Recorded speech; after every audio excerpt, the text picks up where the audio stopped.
she murmured. "I can't take it." "Go deeper." And the rancher did something unthinkable. The planet Kestrel. 9 was not a place most beings wanted to live. It was quiet, too quiet. The sky was always gray, covered in thin clouds that never fully moved. The ground looked normal at first, wide plains, rocky hills, patches of strange grass.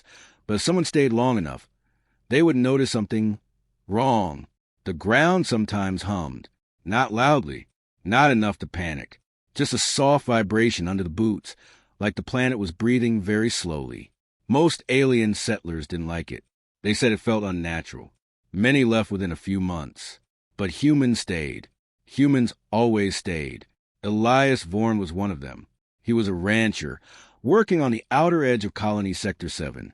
His job was simple. He took care of large bioengineered animals that could survive on Kestrel 9.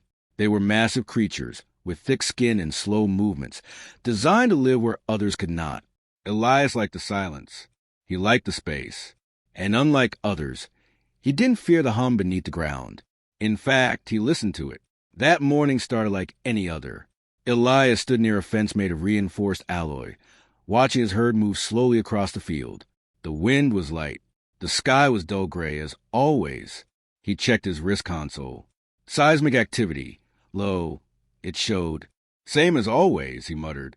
One of the creatures, tall, long-necked, with glowing eyes, let out a deep, low call. Elias smiled slightly. Yeah, I hear it too," he said. The ground vibrated faintly under his boots. It was stronger than usual. Not dangerous. Just different. Elias frowned, far above the planet. In orbit, the Colonial Monitoring Station picked up the same signal. But for them, it was not different. It was wrong. Inside the control room, alien technicians stared at their screens. The readings were rising quickly. Seismic pressure increasing. One of them said. Another leaned forward. "That's not normal. That's accelerating." A third voice, calm but tense, spoke from behind.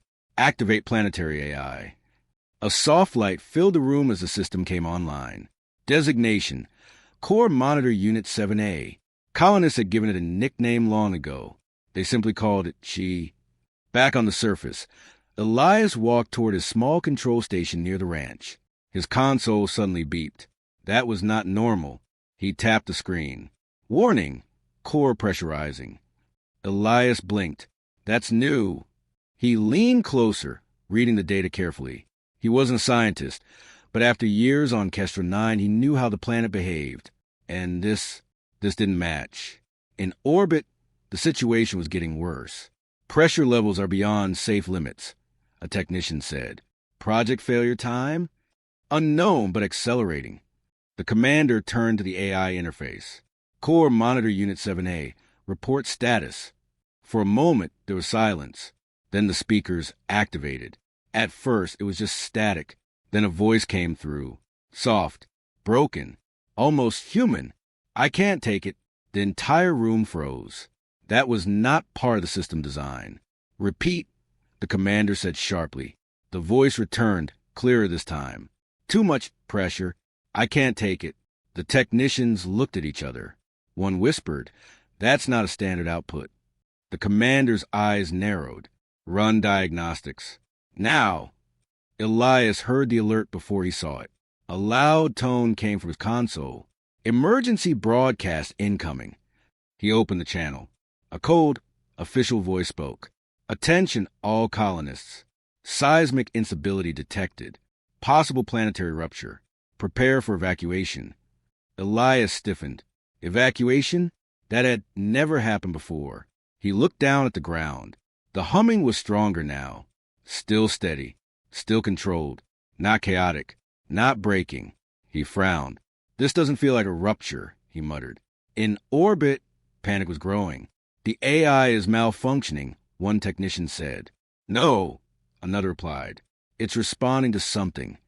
The voice came again, louder this time. "It hurts. Too much. Stop." The commander stepped forward. "Shut it down." "But, sir." "Now." The AI system flickered. But before it could shut off completely, the voice pushed through one last time. Clear. Desperate. Go deeper? Silence followed. On the surface, Elias stood still. He hadn't heard the voice directly, but something inside him felt off. He looked at his console again. The data was strange. The pressure wasn't exploding outward. It was building inward, like something was being pushed down, compressed, forced. Elias slowly shook his head. That's not a rupture, he said quietly. That's something else. Evacuation ships began descending from orbit. Colonists rushed to gathering points. Supplies were abandoned. Equipment was left behind. No one wanted to stay on a breaking planet, except Elias. He stood near his ranch, watching the ships arrive. A transport officer approached him. You need to leave, the officer said. Elias didn't move. I'm still checking something. There is nothing to check, the officer replied. The planet is unstable. Elias looked down at the ground again. The hum was stronger now, but it still wasn't chaotic. It was rhythmic, controlled, almost like a heartbeat. He looked back at the officer. You ever listen to it? Elias asked. The officer frowned. Listen to what? The ground. That is not relevant. You need to evacuate. Elias gave a small shake of his head. No, something's wrong. Yes, the officer said. The planet is collapsing.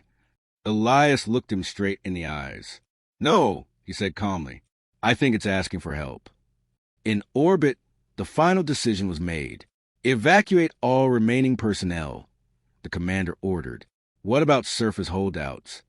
Leave them. And the planet? The commander paused, then said coldly, mark it for containment. If rupture begins, we sterilize the surface. Back on Kestrel 9, the last ships began to lift off. Dust rose into the gray sky. Elias stood alone now. His herd had scattered. The fences stood empty. The wind picked up slightly. And the ground was humming louder than ever. Elias walked slowly toward his equipment shed. Inside was his drilling rig.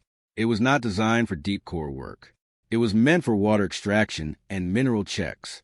But it was strong, heavy, reliable. Elias ran a hand along its metal surface. Go deeper, he repeated quietly. He let out a slow breath.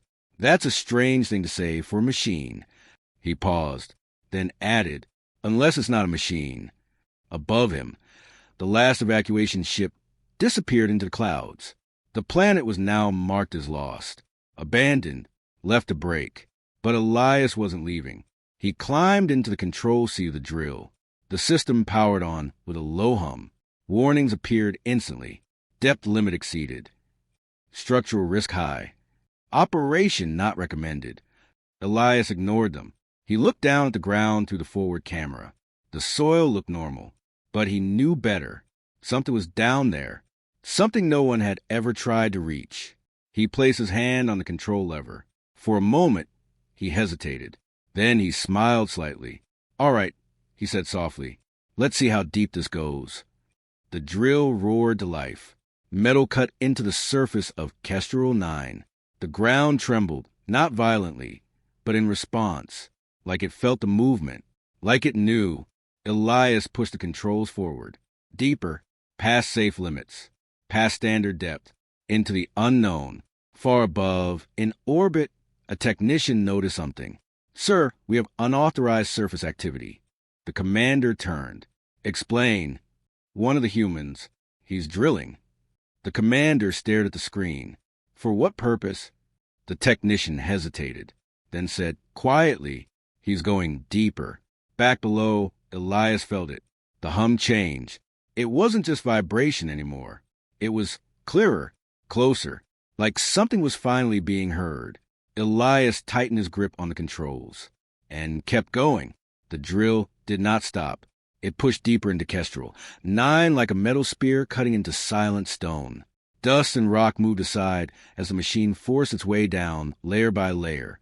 Elias Vorn sat inside the cabin, eyes fixed on the screen. Depth, 320 meters. For 10, 600. That was already deeper than any ranch drill should go. Warnings flashed again and again. Structural limit reached. Pressure risk high. Return to surface. Elias ignored all of them. His hand stayed steady on the controls. Because something had changed. The humming was no longer faint. Now it was clear. At first, it was just a vibration. Then it became a rhythm. And now it almost sounded like a voice. Not through speakers. Not through machines. But through the drill itself. Through the ground. Through the bones in his body. Elias swallowed slowly. "That's not possible," he whispered. But he didn't stop. Above the planet, inside the orbital station, tension was rising again. "He's still drilling?" the commander asked. "Yes, sir," the technician replied. "He has passed all safe limits." "Can we shut him down remotely?" "No. His system is offline. Manual control only." The commander stared at the screen. "Then he dies with the planet." Back below, Elias leaned forward. The walls outside the drill had changed. This was not normal rock anymore. The camera showed something strange. The surface was smoother, almost shaped. Elias frowned. "That's not natural," he said quietly. He slowed the drill. The machine vibrated harder now, reacting to the pressure. The deeper he went, the more unstable everything became. But still, the rhythm continued. Steady, calling, depth 900 meters. That should have been impossible. No ranch equipment could handle this level of stress. The metal frame groaned loudly. Bolts creaked. Warning lights turned red. But the drill kept moving, and Elias kept listening. Then it happened. The drill suddenly broke through something. Not rock, not soil, something else. The machine dropped slightly before stabilizing again. Elias grabbed the controls tightly. "Whoa, steady." The camera adjusted, and what he saw made him freeze. The walls were no longer stone. They were alive, not in the way animals were alive. Not moving, not breathing, but structured, layered, like veins. Dark lines ran through the surface, glowing faintly with a soft blue light. They stretched in every direction, pulsing slowly. Elias stared. "No way." He leaned closer to the screen. "That's not geology." He paused. "That's biology." The drill vibrated again, but this time the rhythm changed. It was stronger now, clearer, and for the first time, Elias heard words, not through sound, not through speakers, but inside his mind. Soft, weak, but real. "You came?" Elias froze completely. His breath slowed. Who said that? There was no answer, only the pulsing light around him. He looked around the cabin. Everything was normal. No system errors. No audio signals. Nothing that could explain what he just heard. He shook his head. "I'm losing it," he muttered. But deep inside, he knew he wasn't. Above, the orbital station picked up a sudden energy spike. "Sir, readings are changing again." The commander turned sharply. "From the core?" "Yes, but different this time." "How?" The technician hesitated, then said, "It's stabilizing." Back below, Elias slowly pushed the drill forward again. Carefully this time. He didn't want to damage whatever this was. The metal tip touched the glowing surface. The moment it did, the light pulsed brighter, and the voice returned. Stronger, clearer. "It hurts." Elias inhaled sharply. "You're real," he said. Silence followed. Then, too much pressure. Elias swallowed. "What are you?" There was a pause. Long. Heavy. Then one word came through. "Trapped." Elias leaned back in his seat. His heart was beating fast now. This planet. He looked at the glowing veins around him.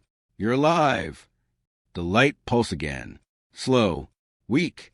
"Yes." For a moment, Elias said nothing. His mind raced. Everything he knew about planets, science, life, it all broke apart in that moment. This was not supposed to exist. A living world? A thinking one? It didn't make sense. But it was real, and it was suffering. What's causing pressure? Elias asked. The response came slowly, like it took effort. "Chains, deep, holding." Elias frowned. "Chains." The light around him flickered. The veins pulsed unevenly now. Not natural, not mine. Elias leaned forward again. "Someone did this to you?" No answer came immediately. Then, long ago, they feared. Elias clenched his jaw. Feared what?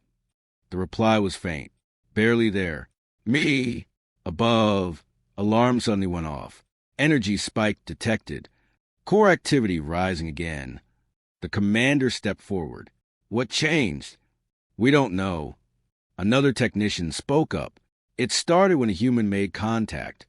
The room fell silent. Back below, Elias felt the drill shake again. This time it was stronger, not unstable, but reactive. The planet, no. The being, it was responding to him. You said chains. Elias said quickly, where are they? The light flickered faster now. Deeper? Elias nodded slowly. Of course. It was always deeper. He looked at his drill. It was already beyond its limits. The structure was weakening. If he pushed further, it might not survive. And if the drill failed this deep, he would not make it back. Not alive. He closed his eyes for a moment, thinking. Then he opened them again. Calm. Focused. Humans had always done one thing better than anyone else. They kept going, even when it made no sense, even when it was dangerous, even when they were told not to. Elias placed his hand back on the controls. All right, he said quietly. I hear you. The light around him pulsed gently, almost like relief. Above, the commander gave a final order. Prepare containment strike. The technicians hesitated. Sir, the human is still down there. The commander didn't look away from the screen. He made his choice. Below, Elias pushed the drill forward again. The machine screamed under pressure. Metal strained. Systems flickered. But it moved. Deeper, past the glowing veins. Into something even darker. And as he descended, the voice became clearer than ever before. Stronger. No longer just pain, but hope. You are different. Elias gave a small, tired smile. Yeah, he said. Humans usually are. The drill continued downward, into the unknown, toward whatever was holding the planet in chains, towards something no one had ever seen, and maybe towards something no one had ever dared to free. The drill was no longer meant to survive. Every part of it screamed under the pressure. Metal bent slightly. Systems flickered again and again. The warning alarms had stopped sounding, not because everything was safe, but because the system itself was failing. Inside the cabin, Elias Vorn sat calm, not relaxed, but focused, because now he understood this was no longer about a job. This was not about a planet. This was about a living being trapped deep inside its own world. Depth, 1,300 meters. No human machine had ever reached this far on Kestrel 9. And still, it was not enough. The space around the drill had changed again. The glowing veins were thicker here, brighter. They pulsed with stronger energy now, like a heart beating faster under stress. The air inside the cabin felt heavier, not physically, but mentally. Elias could feel it pressing against him. The presence, the mind, the pain. Then the voice came again, clearer than before, stronger. You came so far. Elias nodded slowly. Yeah, I'm here.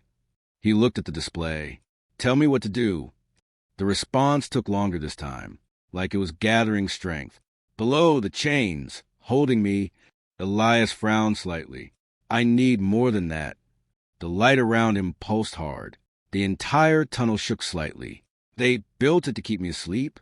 Elias tightened his grip on the controls. Who? There was a long pause. Then, others, before you, above the planet. The orbital station was on full alert. All systems ready for strike, a technician said. Target locked on planetary core zone. The commander stood still, watching the readings. Energy levels? Rising fast. We have never seen this pattern before. Another voice added, it's not chaotic anymore. It's focused. The commander narrowed his eyes. Explain. No explanation, sir. A pause. Then, quietly, it's reacting to the human. Back below, Elias continued the descent. The drill pushed forward slowly now. Every meter took effort. The structure around him was no longer just veins. It was something else. Shapes, Lines. Patterns. Not natural. Designed. Elias stared at the screen. That's not part of you, is it? He asked. The answer came quickly. No. The tone was different now. Stronger, with something new inside it. Not just pain, but anger. The drill moved forward another few meters. Then it hit something solid. Not rock, not organic material. Something artificial. The drill bit sparked as it touched the surface. Elias pulled back slightly. What is that? The glowing veins around the structure dimmed suddenly. Chains. Elias leaned forward. On the screen, he could now see it clearly. Massive structures made of dark metal-like material, forming a wide barrier. They were embedded deep into the planet, stretching in all directions, covered in symbols. Cold, unmoving, ancient. Elias whispered softly. They built a prison. The voice answered. Yes. For a moment, Elias said nothing. He just stared at the structure, trying to understand it, trying to accept it. Someone, some species, had found this world long ago, and instead of studying it, instead of helping it, they had locked it away, buried it, silenced it. Why? Elias asked quietly. The answer came slowly. Heavy. They feared what I could become. Elias looked at the barrier again. What are you? The light around him pulsed stronger. I am not just a world. A pause. Then, I am a star that was never allowed to rise. Elias froze. A star? Trapped inside a planet? It sounded impossible. But nothing about this situation was normal. Above, the alarms grew louder. Sir, core energy spiking beyond safe limits. How long until rupture? Unknown. But if this continues. The commander raised his hand. Prepare to fire. Below, Elias leaned back in his seat. His mind was racing now. If this being was telling the truth, then breaking these chains could do one of two things. Free it, or destroy everything. The entire planet. Him included.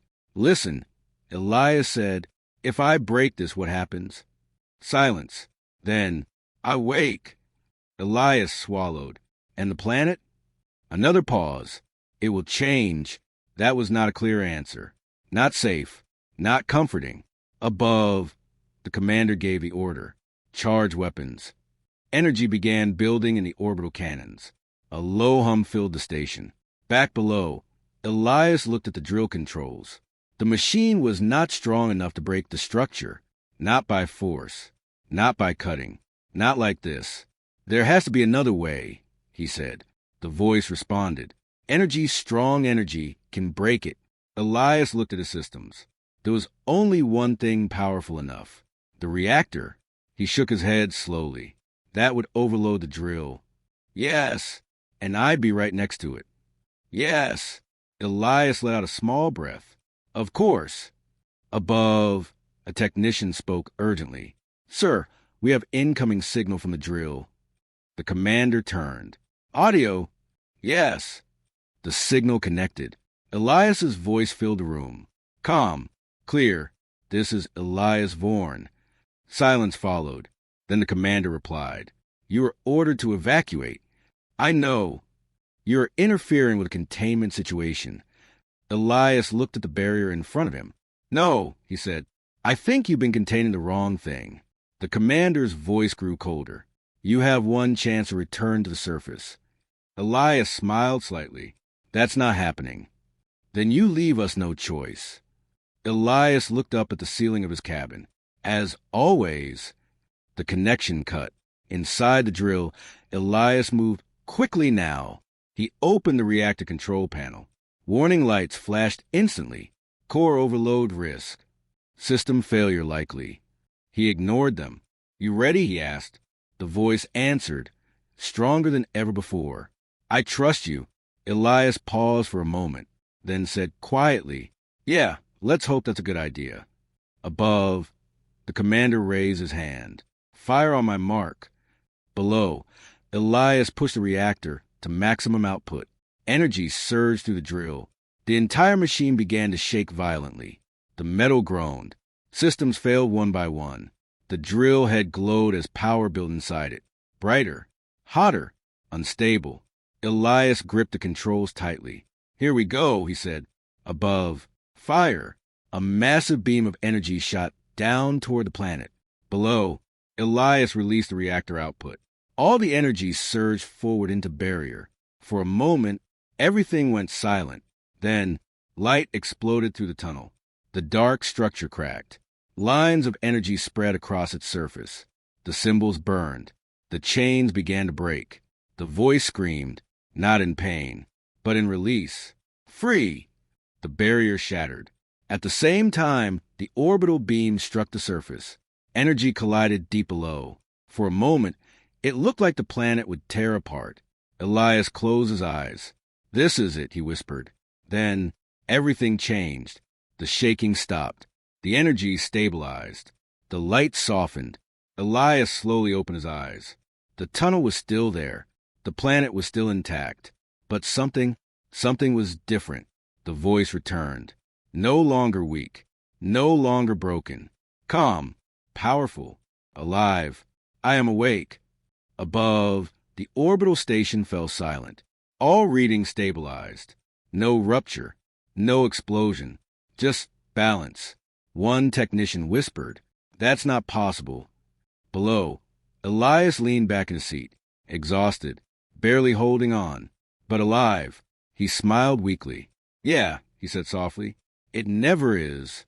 For a long moment, nothing moved. No shaking. No alarms.